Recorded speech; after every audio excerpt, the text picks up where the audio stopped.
engineer at Just Eat Takeaway. And today I'm going to talk to you about side effects, how side effects don't play nice, and a comparison between initial and final encoding in Scala 3.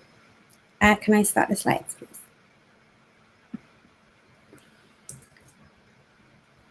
So, to start, side effects, what even are they? So side effects are when a function or expression changes or mutates the state of something outside its local environment.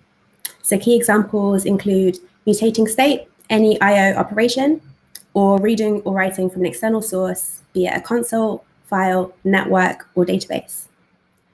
So coming from an imperative programming background, you might ask, well, aren't side effects crucial to developing a real-world useful application? Well, they are, but there are also benefits of limiting them. So going on to that, some key benefits include there's no mutation of state. So that means it's easy to debug, test, and reason about your code. There's also less code, with a function having a sole purpose versus kind of complex for loops you might be typically used to imperative programming. And finally, you're guaranteed consistency of your outputs given your inputs. Given that it's a pure function, you wouldn't have, for example, an out-of-bounds error or unexpected events from a for loop. So even though side effects are really inevitable in real-world applications, a key functional program principle is all around kind of isolating these side effects in both your code and your code base. So going on to how we can potentially do that, I'm going to talk a little bit about initial encoding. So initial encoding is essentially where we model what we want done as data structures. So as you can see on the example on the right, this is kind of just mocking a basic example of an API call and how we do it with initial encoding. So we have our enum of command result type, which is our data structure, and with enum kind of being a new principle in Scala 3. And here we have our operations we want, so setting a key and a value and getting a key, and then extend command on a specific type that you want for them.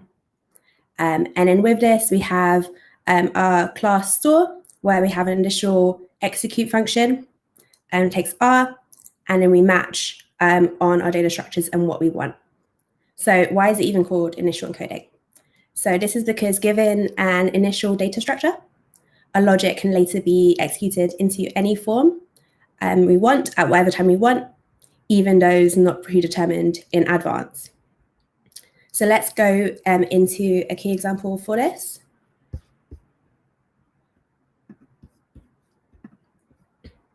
So this is our initial encoding example.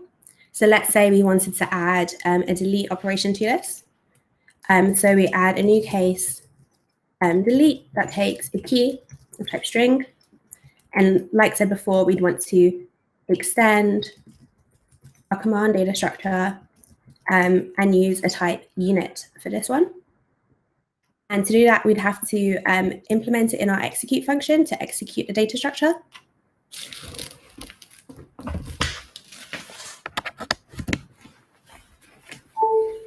So we'd want to add a new case of command.delete key, where we return the right result. So of the either, we can either get a sort error or the result. So that would be a right of sum, which would be a right of print lining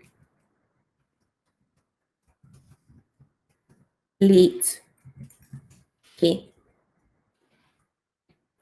So I have a main app to run this, to show it working. Let's call it. So we called get few, and in this example we get a success. So we get few and a right of sum 42. And let's call it again. And this time the next boolean is false, so we get our error result. So this is an example of how we can kind of model what we want done via initial encoding.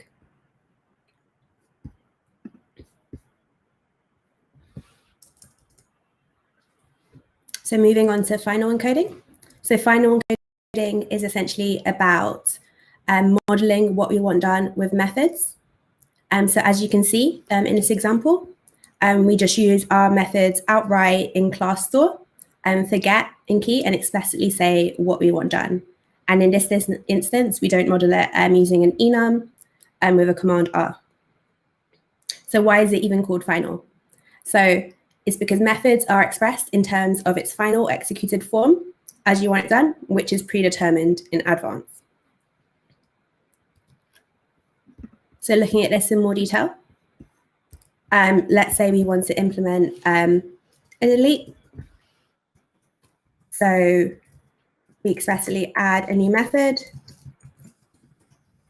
takes a key of string, and returns either failure of an error or a unit.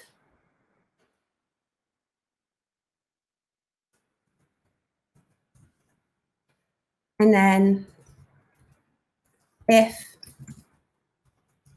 the next Boolean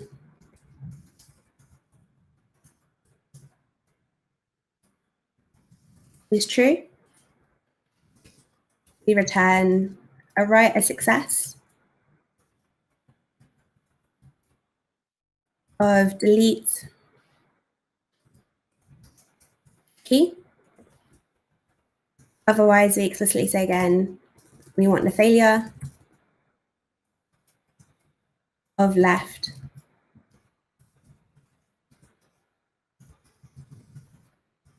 store error or operation out. So to try running this, we have a value that says store.getKey.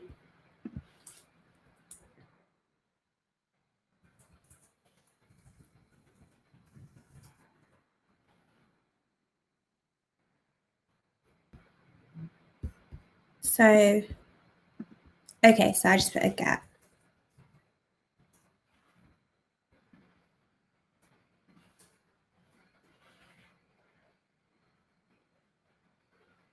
So this time we got our success, get foo,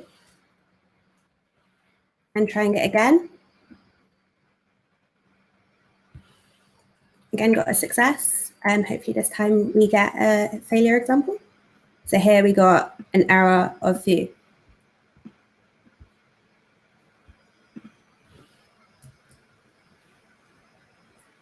So now that we understand a little bit about what final and initial encoding are, we want to kind of delve further and deeper into kind of what are the pros and cons of each of them.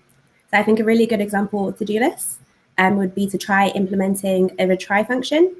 Say, imagine if we had a flaky IPO call and sometimes you got an operation timeout to keep retrying until success. So let's try and do that with initial encoding.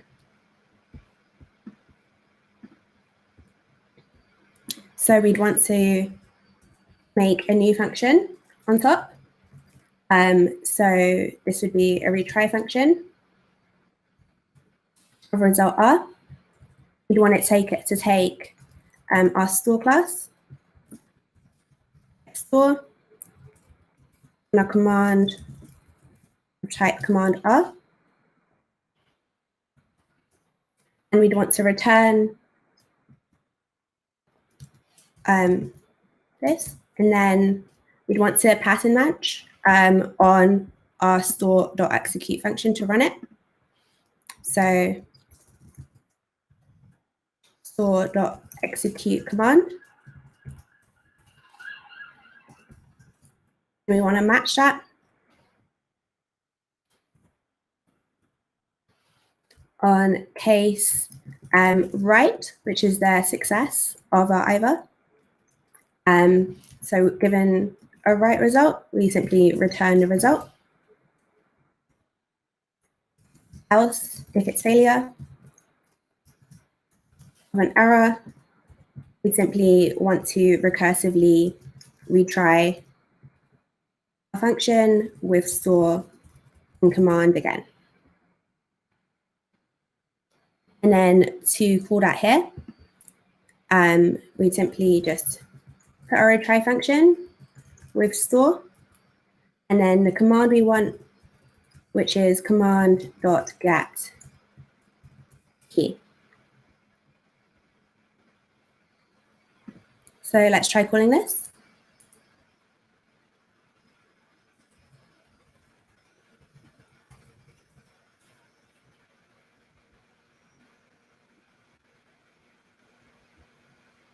Okay, so this time it seemed to get success on the first occasion and return our result, sum 42. Let's try it again. Okay, and then this time we got errors the first 2 times. Because we're modeling our data using a data structure, we don't get the side effects straight away. And then finally, on the 3rd time, we got a result that we wanted. So the key learning premise here is that because we're modeling our data, modeling with data structures, we delay our side effects, and we can have one handy retry function like this for all our operations.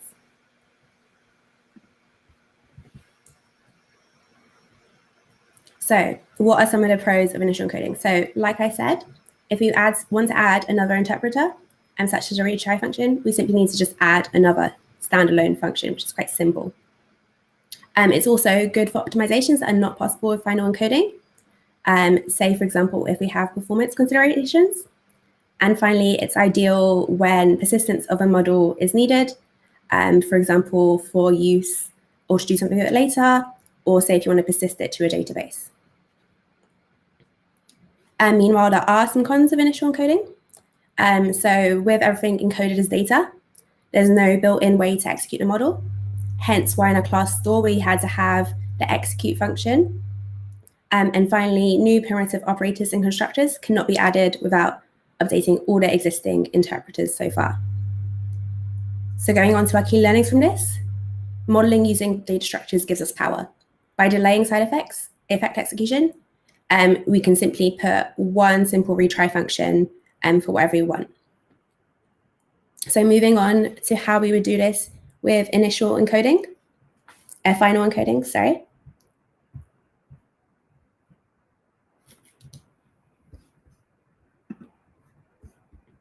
So a key example of when we'd want to add a retry would be, say, for example, if stuff was already implemented on final encoding, or for example, we're using an API that doesn't care about side effects. So for example, something written in Java. So to implement our retry function, we kind of have to use special syntax, because given that we've executed stuff with methods, we get the side effects straight away. Let's try doing that. So we do a retry function, type R, and best way to do this is essentially taking a function that takes no parameters and returns a result. So let's say we call it logic.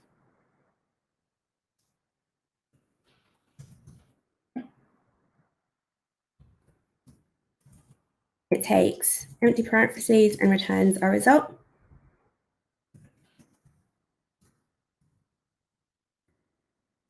And then we can simply call logic however many times we want to do it.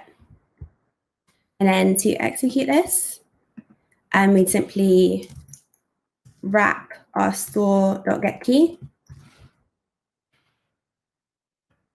in this function. And because we're taking a parameters, we have to show it here as well. Let's try running that.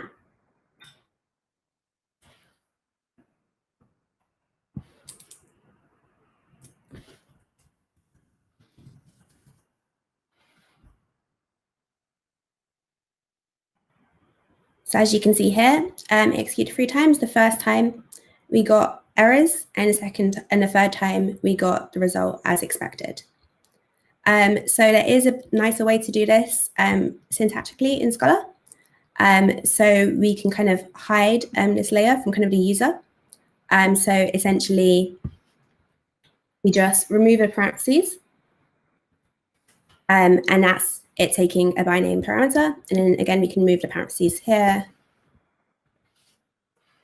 here, and here. So the user can literally just wrap it in a retry block and say store.getKey. So let's try that.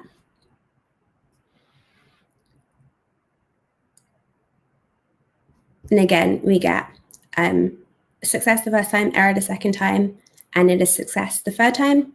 But the side effect of write sum42 is only shown on the third time because we delayed it.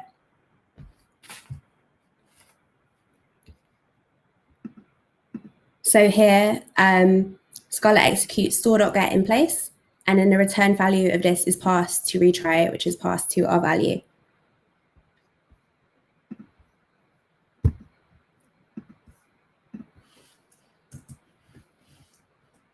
So some pros of final encoding. So it's easy to understand. So coming from an imperative program background, I'm sure you would be more used to kind of defining things as methods. Also, new interpreters can be added freely compared to, say, for example, initial encoding. And it's also a better fit for legacy code, as we can reuse existing pure function, existing impure interfaces and classes. So, for example, with like a Java API, so we don't have to worry about resource handling or error propagation. However, there are some cons. So, for example, every time we want to add a new interpreter to a model, we have to update all the code that uses the constructor for the model. So some key takeaways from this is a key functional design lesson, which is we want to delay side effect execution as much as possible so that we can kind of implement what we want to, so retry functions, parallelizations, etc. On top. So going further, so there is another concept in Scala called IO monads. So this is essentially a wrapper around side effects, providing us the ability to evaluate side effects when actually needed and as in when we want. So this is kind of a Scala concept of effect systems, which is essentially to delay side effects. So this allows us to safely manipulate effects and transform their effects into data and further manipulate it before it actually gets evaluated. So the key things of this is that the caller has control versus the callee. And we can sequence what we want done into a chain of operations. So we can do whatever we want. So implement retries, parallelizations, stuff it into data structures, etc. because we have our IO wrapper. So some key libraries that use this would be the CATS effects, which is the first CATS effect, which is the first library to standardize the IO monad in Scala. And finally, Zio, which has a few differences for the sake of ergonomics. So to briefly show you what this would look like. So we essentially have an enum IO, fixed type A.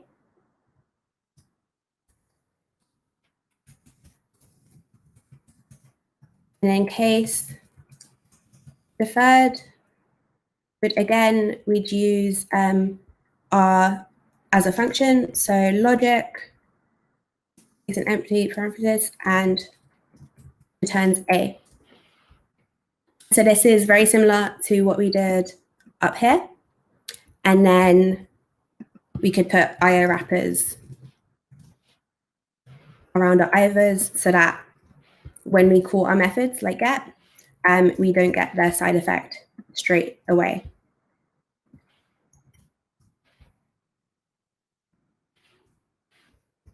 Like so.